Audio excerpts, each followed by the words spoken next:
The fishing story.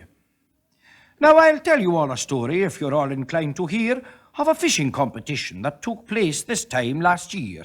'Twas between my Uncle Archie and my cousin Roderick Dhu, a piscatorial bit of business, and the tale is fishy too.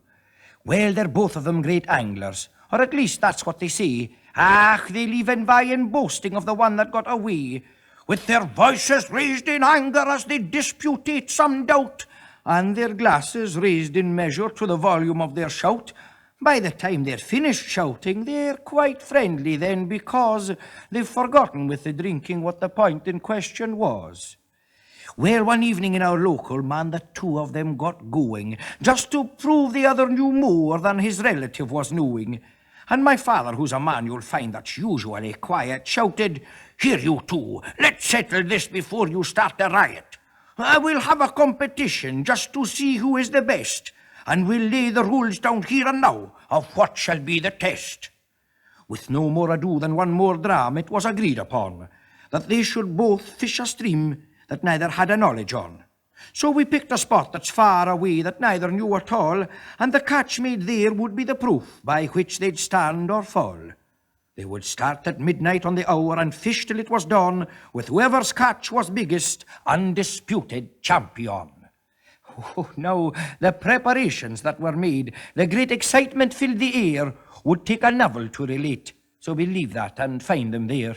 On the evening of the fatal day, they waited, tense yet calm, each one looking for a good excuse to buy himself a dram.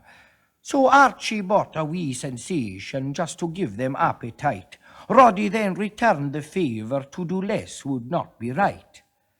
When that was finished, Archie said that having now drunk these two, he would just be having one more, for these two had spoilt him for his tea. "Ah, and so they have," said Roddy, "and we might as well save time, so when you order your two, Archie, well, man, just be ordering mine." Now, for those who frown on alcohol, please don't feel faint at heart. Not yet a while at any rate, for that was just the start. And by midnight they were doing fine. I think it would be so, for they'd fired themselves with fuel, raising more than just a glow. Well, as midnight struck, old Archie said, "Enough, we'll drink no more." Then with snail-like pace and tortuous, he staggered to the door. Roddy followed with the weapons. They shook hands upon the fight. Then with shoulders squared and speech impaired, they vanished in the night. The rain was raining on them both. Inside and out was fairly wet when they came upon the bridge and sat down on the parapet. Then they cast and reeled, but not a bite, for hour on hour they sat, while the whisky fire grew dimmer and the beer turned slowly flat. Then at 6 o'clock a thunderous noise about their ears assailed, aye, an eerie quake from underneath that turned them both quite pale.